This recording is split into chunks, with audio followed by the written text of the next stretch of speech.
No demais, irmãos meus, fortalecei-vos no Senhor e na força do seu poder.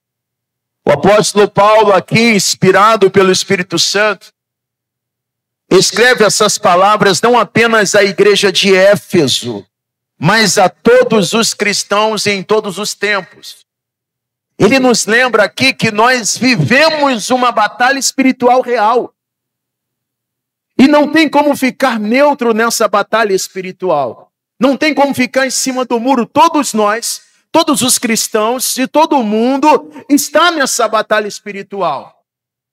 Ou a pessoa se posiciona e luta, ou ela vai ser dominada pelo mal, ela vai ser vencida pelo inimigo.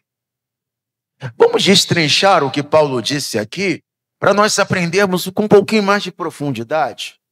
No versículo 10, observe que ele diz: no demais, irmãos meus. Então esse ensinamento é exclusivo para quem é irmão, para quem é de Cristo. É um ensinamento exclusivo para a igreja. Ele está falando com a igreja. O ímpio não acredita, mas isso não é para o ímpio, é para o povo de Deus. Fortalecei-vos no Senhor e na força do seu poder. Observe que ele está falando de duas coisas distintas. Uma coisa é você se fortalecer no Senhor, e outra coisa é você se fortalecer da força do seu poder. Quando ele está dizendo fortalecei-vos no Senhor, ele fala de relacionamento e posição espiritual. Quando você se relaciona com Deus, quando você se aproxima de Deus, quando você mantém uma vida de oração, de intimidade com Deus e se posiciona como filho ou como filha de Deus, você é fortalecido por Deus. Quanto mais você ora, quanto mais você busca, quanto mais você medita na palavra, quanto mais você tem interesse em se aprofundar no seu relacionamento com Deus, mais você é fortalecido por Deus. Quem está me entendendo até aqui, então diga glória a Deus. E quando ele fala da força do seu poder, ele está falando da manifestação prática do poder de Deus. A força do seu poder é a manifestação prática desse poder de Deus que já existe em você. Eu quero te mostrar isso nas Escrituras. Carta de Paulo aos Efésios.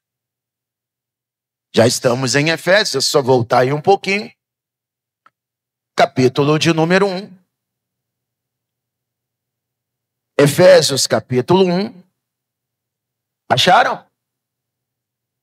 Acompanha comigo o versículo de número 19. Efésios 1, versículo 19, diz assim: e qual a sobreexcelente grandeza do seu poder sobre nós, quer dizer, o poder de Deus sobre nós, os que cremos segundo a operação da força do seu poder. Então, quando você crê em Jesus Cristo como seu Senhor e seu Salvador, esse poder está à sua disposição. Versículo 20. Que manifestou em Cristo, quer dizer, o poder que se manifestou em Cristo, ressuscitando-o dos mortos e pondo-o à sua direita nos céus. Quer dizer que esse mesmo poder que ressuscitou Jesus dos mortos, o poder do Espírito Santo, porque foi o Espírito Santo que ressuscitou Jesus dos mortos, esse mesmo poder está agindo em você. Está à sua disposição. O Espírito Santo te empodera e através deste poder você consegue vencer as batalhas espirituais. Deixa eu te mostrar um exemplo prático disso. Em Lucas capítulo 10, Jesus chama os discípulos e ele envia os discípulos em missão de 2 em 2 para sair por cidades, aldeias, e pregando o evangelho do reino, curando os enfermos e expulsando os demônios. Eles foram muito bem sucedidos nessa missão. Quando voltaram maravilhados. Aí Jesus pergunta para eles assim: como foi a missão? Jesus sabe de tudo, né? Mas ainda assim ele pergunta: como foi a missão? Aí eles, maravilhados, eles falam: Senhor, o Senhor não sabe, Senhor. Olha, foi tão bom, foi tão maravilhoso. Em teu nome, Senhor, até os demônios se sujeitam a nós. Quando nós falávamos o seu nome, os demônios batiam em retirada, os endemoniados eram libertos.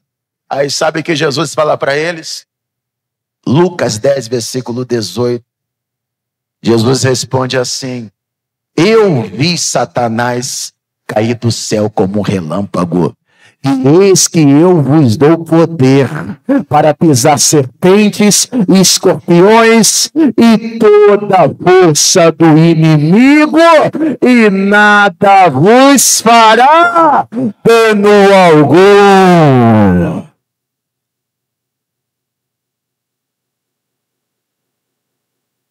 Quando Jesus diz: eis que vos dou poder para pisar serpentes e escorpiões, ele não está falando literalmente de pisar em serpentes, jararaca, víbora. Ele não está falando disso. Ele está falando de Satanás. A serpente é um dos maiores símbolos de Satanás na Bíblia. E escorpiões, ele está se referindo aos demônios. Jesus está dizendo que ele te dá poder, que ele dá poder para um cristão, para a cristã. Ele dá poder para a igreja, para sujeitar Satanás e os demônios em nome dele, e nada, absolutamente nada, te fará dano algum. Bem, olha o que ele diz: eis que vos dou poder. Diga: Jesus me deu poder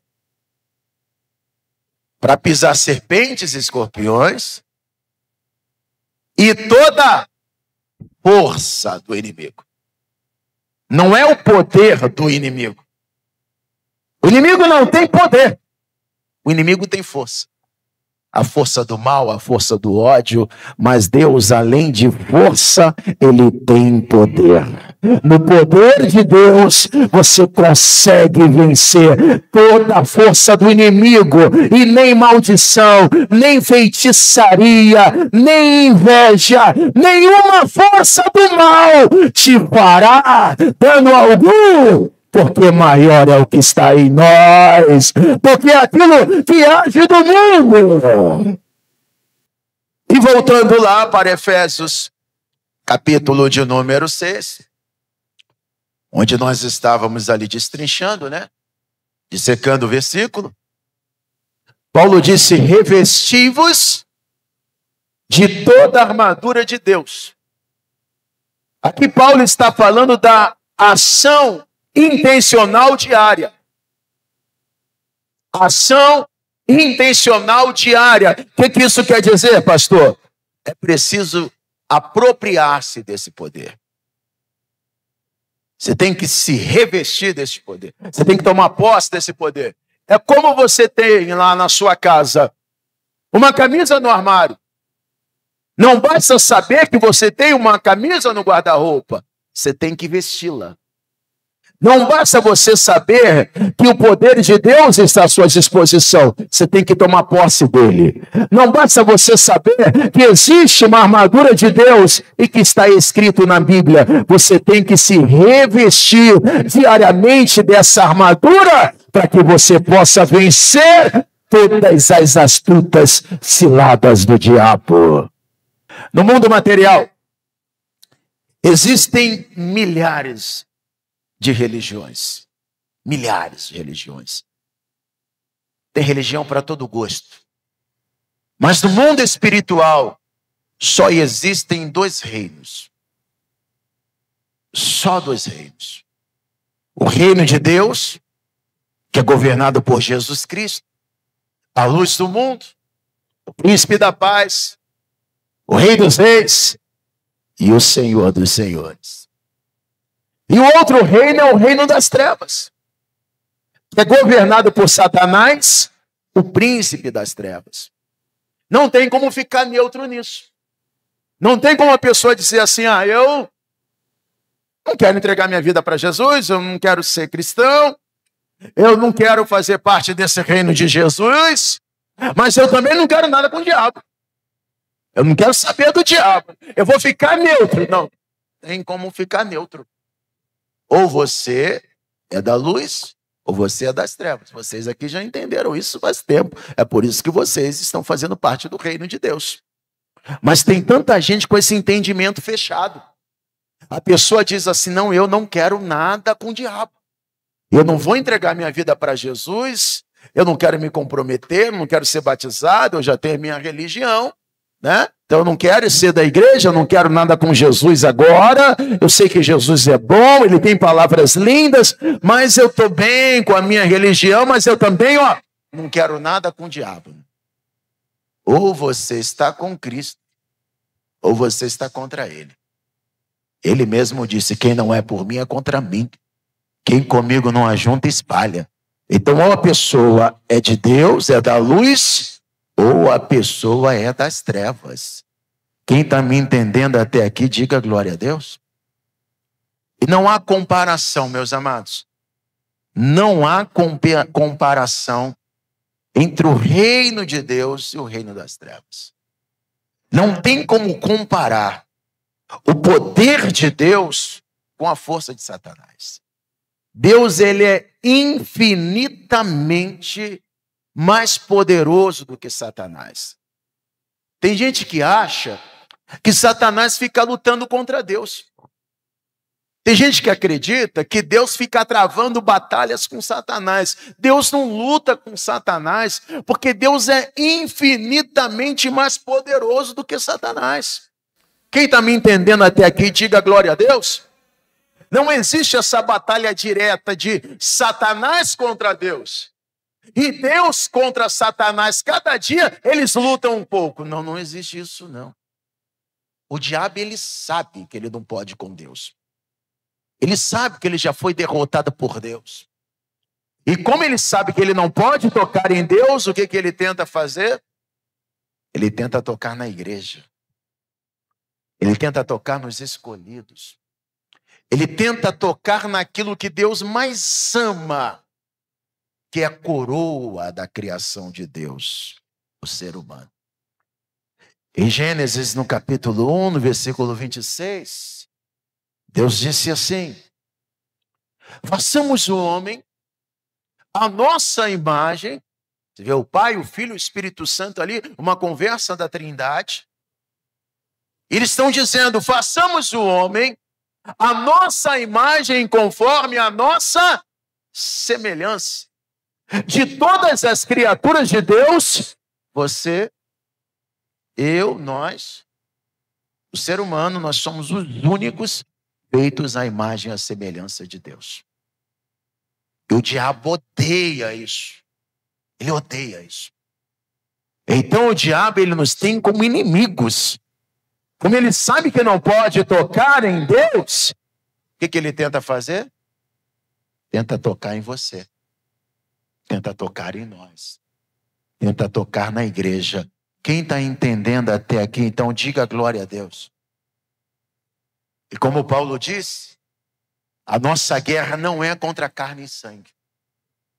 A nossa guerra não é contra o vizinho. A nossa guerra não é da pessoa que tem outra religião. Ah, pastor, eu não gosto do fulano, porque o fulano é macumbeiro. Não, só a guerra não é contra ele. É o que age por detrás dele. Ele é uma vítima também, coitado. Você está entendendo? Ah, eu odeio os macumbeiros. Não, você não tem que odiar, você tem que amá-los. E orar para que eles se convertam. Que a nossa guerra não é contra as pessoas. A nossa guerra é contra o reino das trevas. Se Satanás não pode tocar em Deus, ele tenta afetar a nossa fé. Mas Deus, ele nos deu armas espirituais para resistir.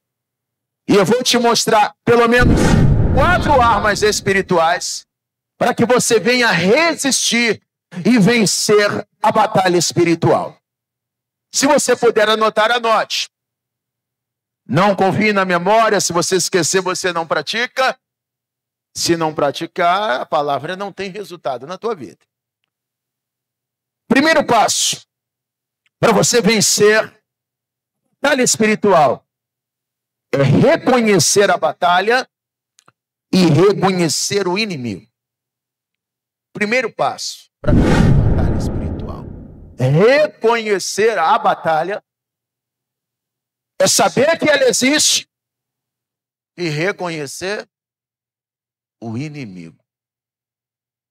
Oséias capítulo 4, versículo 6. O que está escrito lá? O meu povo foi destruído porque lhe faltou conhecimento. Você precisa conhecer o mundo espiritual. Você precisa saber como age o mundo espiritual. Gente, tem cristão que tá voando. Não é, pastor Everton? Está voando, parece que nem sabe que existe uma batalha espiritual. O inimigo está ali, está à espreita, está vencendo a pessoa não desperta. Ela não entende que existe uma batalha espiritual e que se ela não resistir, se ela não reagir, se ela não souber usar as armas espirituais, o inimigo vai prevalecer sobre ela. Quem está me entendendo aqui, diga amém. Quero te mostrar na palavra. 1 Pedro. Pedro foi atacado pelo diabo muitas vezes. 1 Pedro capítulo 5. O próprio Satanás pediu a Deus para cirandar Pedro como se fosse trigo. E aqui ele nos dá um alerta muito importante. Primeira carta de Pedro, no capítulo 5. Versículo 8 diz assim: sede sóbrios e vigiai, porque o vosso adversário, o nosso adversário é o diabo, anda em derredor, bramando como leão, buscando a quem possa tragar. Essa palavra vigiar aí significa estar alerta. Significa estar atento. Ser de sóbrio aqui significa ser equilibrado. Seja um cristão equilibrado, uma pessoa equilibrada, e fique atento, porque o diabo, nosso adversário, ele está ao nosso derredor, esperando uma oportunidade, esperando uma brechinha para que ele possa tragar. Nós aprendemos aqui que ele não pode tragar todo mundo. Ele não pode tragar todos nós. Ele fica ao nosso derredor, observando, procurando quem ele pode tragar. Ou seja, esperando uma oportunidade. Você é de Deus. O diabo não pode tocar em você. Ele não pode te matar. Ele não pode te destruir. Mas ele sabe que você não pode pecar. Então ele fica te tentando o tempo todo. Ele fica te observando o tempo todo. E ele fica fazendo de tudo para que você peque. Porque se você pecar, você dá uma brecha para ele. Quando você dá brecha, é aí que ele entra. O diabo, ele não precisa que você abra uma porta para ele. O diabo não precisa que você abra um portão para ele. Ele só precisa de uma brechinha. Deu uma brechinha, ele entra e começa o trabalho dele de destruição. Por isso que Pedro está dizendo aqui, ó, vigia. Vigia com quem você anda. Vigia com aquilo que você fala. Vigia com aquilo que os seus olhos estão vendo. Vigia com as mesas que você está sentando. Vigia com as pessoas que você deixa entrar na tua casa. Quem está me entendendo até aqui, diga glória a Deus. Vigia, porque o diabo é astuto e ele procura quem possa tragar. Mas tem uma boa notícia aqui também. Pedro disse que ele anda ao nosso, diga comigo, derredor. Mas sabe o que diz o Salmo 34? Salmo 34, versículo 7, diz que o anjo do Senhor campa-se ao redor dos que os temem. Sabe qual é a diferença entre o redor e o derredor? Deixa eu mostrar um exemplo para você. Pastor Everton, você me ajuda aqui um pouquinho? O Everton, filho, me ajuda aqui, por favor. Eu vou te mostrar a diferença entre o redor e o derredor. E agora, quem é que vai fazer o papel do anjo? Quem vai fazer o papel do diabo, hein?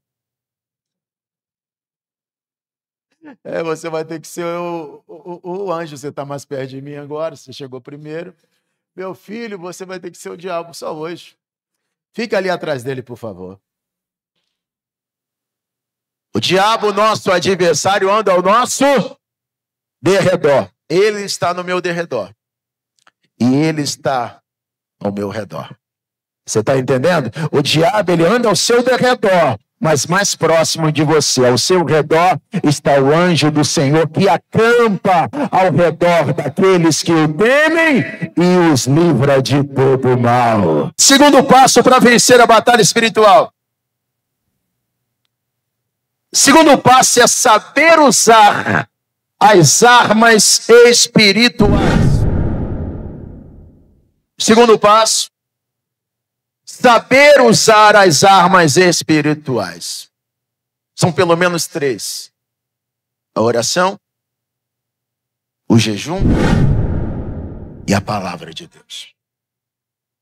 Em Efésios capítulo 6, quando Paulo está ali falando sobre a armadura de Deus, no versículo 18 ele diz assim: orando em todo tempo,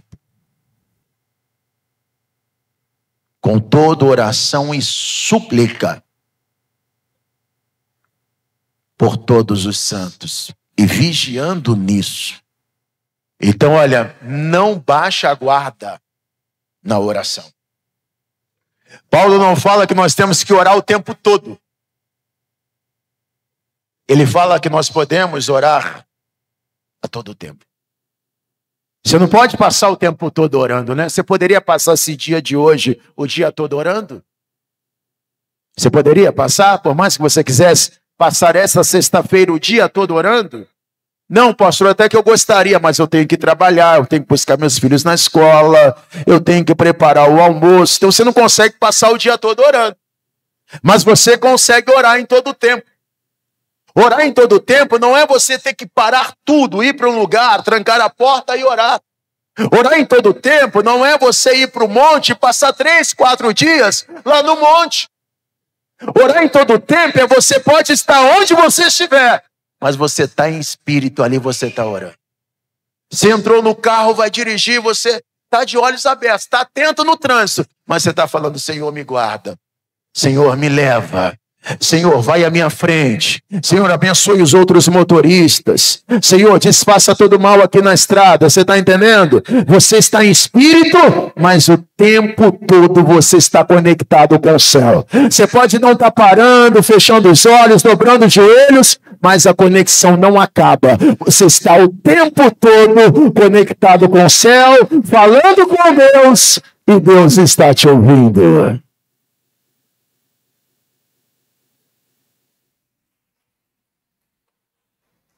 Eu faço isso o tempo todo.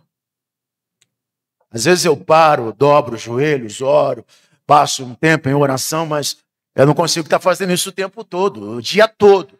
Às vezes eu estou dirigindo, eu entro no carro e eu me lembro: Senhor, abençoe o pastor Web, abençoe a pastora Josena, abençoe o casamento deles. Senhor, abençoe o Davi, o filho deles. Abençoe o Everton, filho, abençoe a esposa. Aí eu chego na academia, eu faço uma oração: Senhor, me abençoa para que eu não venha me ferir, me machucar nesse treino. Aí eu estou na academia, eu estou pensando: pastor, abençoe o pastor Luiz. Senhor, abençoe o pastor Luiz. Abençoe o Edgar. Senhor, abençoe a igreja. Você está entendendo? O tempo todo orando, conectado com o céu. Nós podemos estar o tempo todo ligado com Deus. Toma posse disso? Amém? Pode aplaudir a Ele. Orando em todo o tempo. Tiago, capítulo de número 5. Por favor, vai comigo lá. Carta do irmão Tiago. Capítulo de número 5. versículo de número 16. Tiago 5,16 diz: confessai as vossas culpas uns aos outros, e orai uns pelos outros, para que sarareis. A oração feita por um justo pode muito em seus efeitos. A oração cura, a oração liberta, a oração levanta quem está caído, e a oração te ajuda a vencer as batalhas espirituais. Olha, eu vou ser bem sincero com você. A pessoa que não quer ter uma vida de oração, ela não vai conseguir vencer a batalha espiritual, não. Ah, pastor, mas eu já vou na igreja. Eu vou na igreja, mas eu não oro. Vir na igreja faz muito bem para a pessoa. É importante congregar. Mas se não tiver uma vida de oração, tem que te falar a verdade. Senão vai vencer o mal. Então quem está me entendendo até aqui, diga glória a Deus. A segunda arma é o jejum. A primeira arma é a oração. A segunda arma é o jejum. Você tem jejuado ultimamente? Pergunta aí para quem estiver mais perto de você assim. Você tem jejuado ultimamente?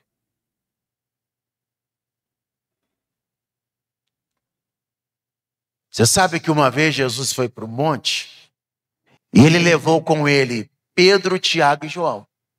O monte que ficou conhecido como o Monte da Transfiguração, onde Jesus ali se manifestou, se revelou ali como Deus diante de Pedro, Tiago e João. Eles viram a glória de Deus ali. Mas os demais discípulos não estavam presentes.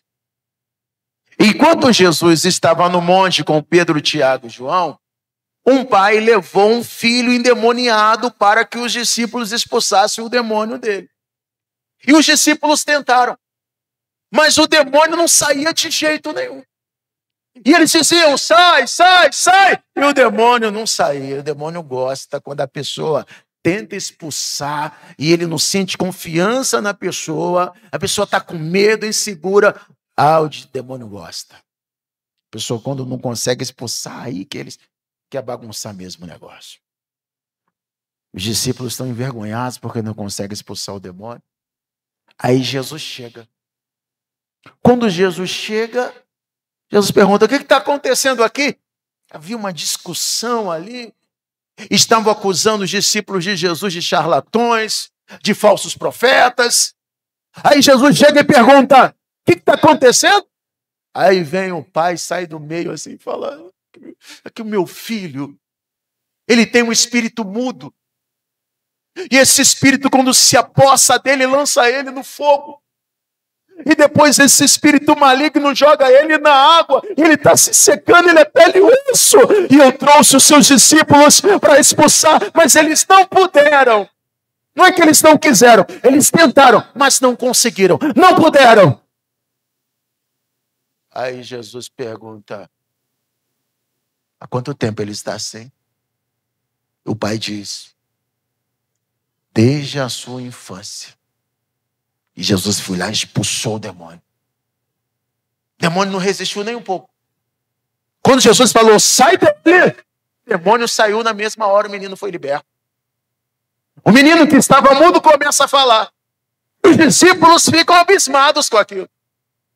Quando chegam em casa, os discípulos perguntam, Senhor, por que nós não podemos expulsar? E o Senhor expulsou facilmente. Jesus falou, primeiro, é por causa da vossa pequena fé.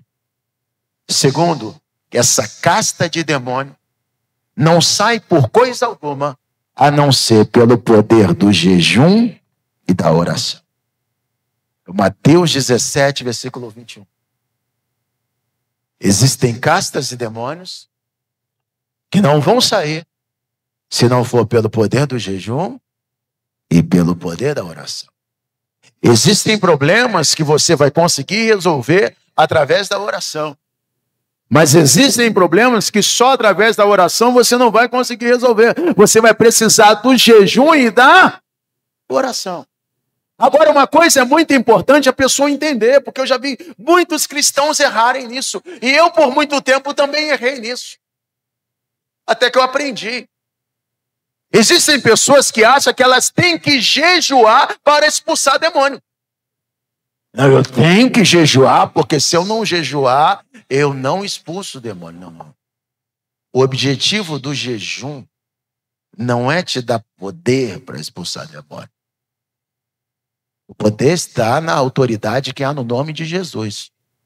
O objetivo do jejum é te desconectar do mundo material para te conectar com Deus. Você está entendendo? Jesus não jejuava para ter poder. Jesus jejuava para estar em mais comunhão com o Pai. Quando você jejua, você se desliga do mundo material, das preocupações, da comida, de todas as outras coisas, e você se conecta mais com Deus. Quanto mais você se conecta com Deus, mais sensível você está ao mundo espiritual, mais sensível para compreender a palavra, mais sensível para ser dirigido pelo Espírito Santo, e mais o fluxo do poder de Deus vem sobre a tua vida. Eu me lembro de uma situação que aconteceu com um pastor, amigo meu, pastor da Paz e Vida. Hoje esse pastor não está mais conosco, mas um pastor que foi pastor muitos anos na Paz e Vida. E uma vez, uma pessoa manifestou o demônio na igreja, na sede regional da Paz e Vida de Niterói. E os obreiros não estavam conseguindo expulsar o demônio. Foi igual o que aconteceu com os discípulos ali. O demônio estava fazendo lá uma arruaça na igreja, e vinham os obreiros, colocavam a mão, falavam, sai, sai! E o demônio não saía. O demônio não saía, os obreiros ficando envergonhados, as pessoas ao redor olhando. E as pessoas começam, será que esse obreiro está em pecado? Que o demônio não sai. E o demônio falava, eu não vou sair, porque eu ganhei isso, me deram farinha, me deram cachaça, e eu não vou sair. Aí veio o pastor, bateram lá no gabinete, o pastor está almoçando, porque tem um problema lá, uma pessoa endemoniada, porque vocês não podem expulsar o demônio. Pastor, ele não quer sair, pastor, já fizemos de tudo. O pastor nem terminou o almoço dele, foi lá, aí falou para o demônio, sai em nome de Jesus. O demônio falou para ele assim, eu não vou sair. Você não está em jejum. Você acabou de comer macarrão. Você pensa que eu não sei? Aí ele falou assim, com macarrão, sem macarrão. Em nome de Jesus, sai agora e vai-te para o abismo. E o demônio teve que bater em retirada, porque o nome de Jesus tem poder. A terceira arma espiritual é a palavra de Deus. A oração, o jejum, diga comigo assim, e a palavra de Deus. A maior guerra que já aconteceu aqui na Terra, a maior guerra, a maior batalha que já aconteceu aqui na Terra, não foi a Primeira Guerra Mundial, não foi a Segunda Guerra Mundial, não foi uma guerra travada com canhão, com míssil, com nada disso. Foi uma guerra que aconteceu entre a luz e as trevas no deserto, entre Satanás e Jesus Cristo. Em Mateus, capítulo de número 4, Jesus nos ensinou como vencer Satanás. Mateus, capítulo 4, vamos lá. Estou sendo muito rápido? Ou vocês estão conseguindo acompanhar? Está dando para acompanhar aí? Versículo de número 1.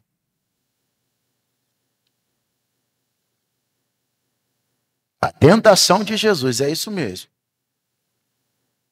Então foi conduzido Jesus pelo Espírito ao deserto, pelo Espírito Santo, para ser tentado pelo diabo. Toda tentação é uma batalha espiritual. E Jesus agora vai entrar numa batalha espiritual direta contra Satanás. Mas Jesus não vai entrar nessa batalha como Deus, como Todo-Poderoso.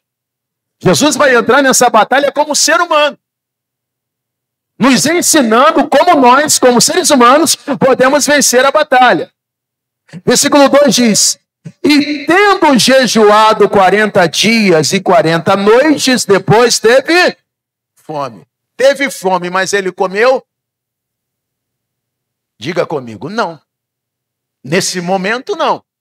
Então, durante a batalha, Jesus estava em jejum. Durante essa batalha espiritual, ele ainda estava em jejum. Versículo 3. E chegando-se a ele o tentador, disse: se tu és o Filho de Deus, manda que essas pedras se transformem em pães.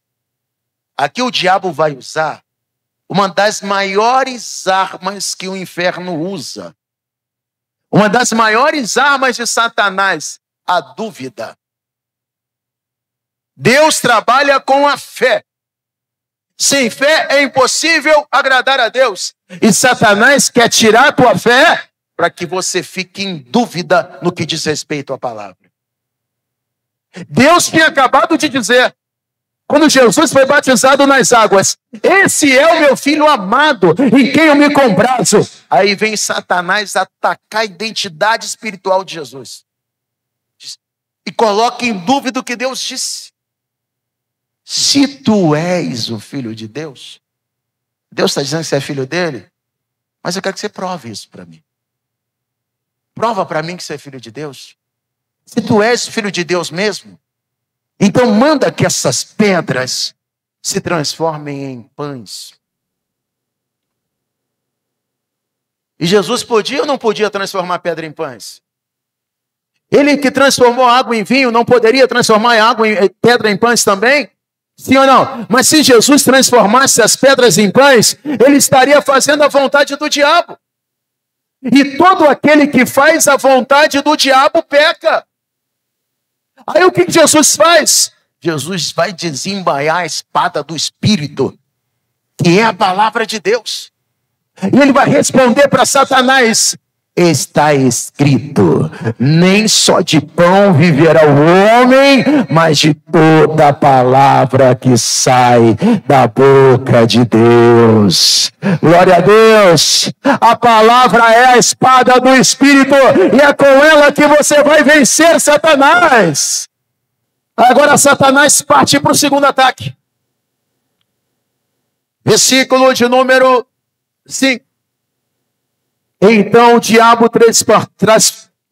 transportou a cidade santa e colocou sobre o pináculo do templo e disse-lhe: se tu és o Filho de Deus, lança-te daqui abaixo, porque está escrito. Agora ele usa a própria palavra, distorcendo a palavra. Aos seus anjos dará ordem ao seu respeito e tomar-te-ão nas mãos, para que não tropeces em alguma pedra. Ele cita o Salmo 91. Tá vendo? O diabo conhece a palavra. Não basta conhecer, tem que praticar.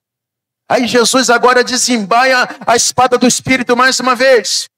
Disse-lhe Jesus: também está escrito, não tentarás o Senhor teu Deus.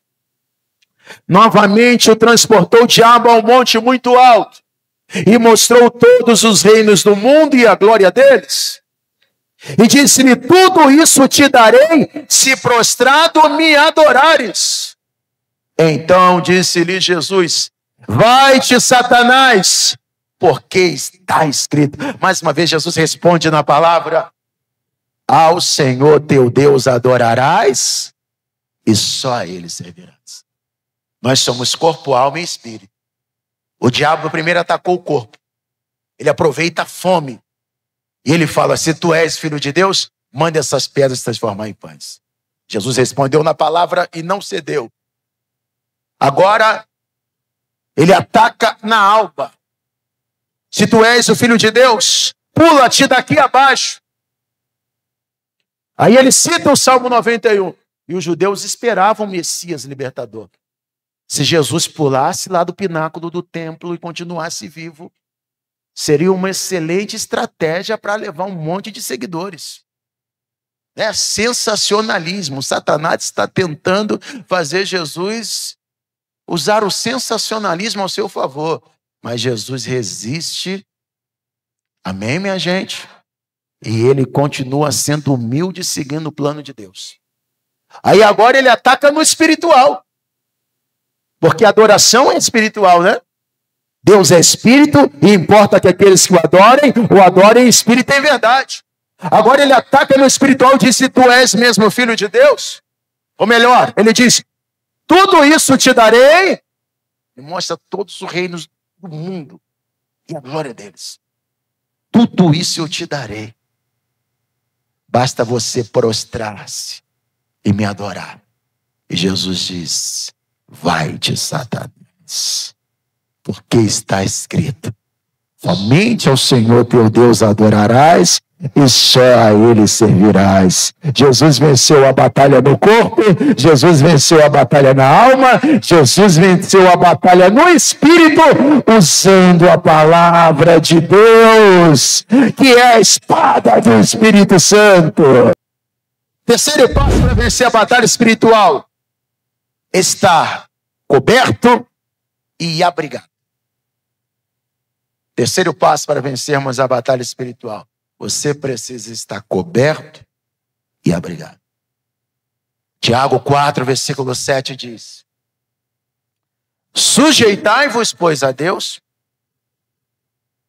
resisti ao diabo, e ele fugirá de vós. O diabo é resistente, ele é valente. Mas quando você se sujeita a Deus e resiste ao diabo, ele bate em retirada. Amém, minha gente? Mas a pessoa tem que entender isso. O diabo não foge de uma pessoa que não se sujeita a Deus. Vocês estão entendendo? Pessoa que não se sujeita a Deus, ela não vai poder com o diabo nem com o demônio, não. Eu me lembro de um caso, como deve ter sido vergonhoso para eles. Quando nós falamos parece engraçado, mas como deve ter sido vergonhoso para aqueles homens. Está em Atos capítulo 19. A partir do versículo 13 fala dos 7 filhos de Seva. 7 rapazes, filhos de um sacerdote, que viam o apóstolo Paulo expulsando o demônio e acharam aquilo muito legal. Eles viram que Paulo expulsava demônio em nome de Jesus, eles falaram: vamos fazer a mesma coisa, vamos se expulsar também. E encontraram uma pessoa endemoniada. Aí falaram para o demônio assim: em nome de Jesus a quem Paulo serve, sai dele agora. Sabe o que o demônio respondeu? Eu conheço Jesus e eu sei quem é Paulo, mas vocês quem são? Não conheço vocês como nada. O demônio foi para cima deles, deu uma surra neles, pegou um, arrancou a roupa, deixou ele pelado, deixou nu, e eles saíram correndo desesperados. Porque não adianta citar o nome de Jesus sem passar pela cruz, sem reconhecer a Jesus Cristo como Senhor e Salvador. Você tem que estar coberto e abrigado pelo sangue de Jesus. Quarto passo para a gente terminar. Quarto passo para vencer a batalha espiritual: arrepender-se e receber a Jesus como Senhor. Se arrepender dos pecados. Amém? E receber a Jesus como Senhor. Pastor, estou passando uma batalha espiritual. Tem um vizinho que está passando a batalha espiritual. Eu sei que aquele negócio é coisa do maligno. Aquilo não é normal. Vamos lá comigo, vamos fazer uma oração. Chama os obreiros, vamos lá, vamos fazer uma oração aí. Vai lá na casa da pessoa, faz a oração, expulsa o mal. Às vezes a pessoa manifesta o demônio, expulsa o demônio. Aí vem a parte mais importante. Você pergunta para a pessoa assim: você quer entregar a vida para Jesus? A pessoa fala: não. Adiantou de alguma coisa aquela oração? Não adiantou nada. A pessoa vem na igreja, pede uma oração porque ela sabe. Às vezes a pessoa sabe. Às vezes a pessoa sabe que o negócio dela, o problema dela é espiritual, que é o mal que está agindo ali. Ela vem na igreja, pede uma oração: ora por mim, eu estou ouvindo voz, eu estou enxergando vultos, tem algumas coisas estranhas acontecendo lá em casa, faz uma oração por mim. Nós oramos, repreendemos o mal. Às vezes a pessoa até manifesta o demônio, aí depois você pergunta para ela: quer entregar a vida para Jesus? Ela fala: não estou preparado. Sempre tem uma desculpa, né? Mas não entrega a vida para Jesus. Adiantou alguma coisa aquela oração que foi feita? Não, ela não se arrependeu dos pecados. Não entregou a vida para Jesus. O diabo vai continuar prevalecendo sobre a vida dela. 1 João, capítulo de número 3. Vamos lá para a gente terminar, já estou terminando. 1 de João, capítulo de número 3, já lá no finalzinho da sua Bíblia, versículo de número 8. Olha que palavra forte, gente. Quem comete pecado é do diabo. Porque o diabo peca desde o princípio. Porque para isso se manifestou o Filho de Deus, para desfazer todas as obras do diabo. Amém? Quem comete pecado é do diabo, mas todos nós pecamos. Mas volta comigo então um pouquinho aí em 1 João, capítulo de número 1, versículo 7. Porque a solução está aqui. 1 João, capítulo 1, versículo 7.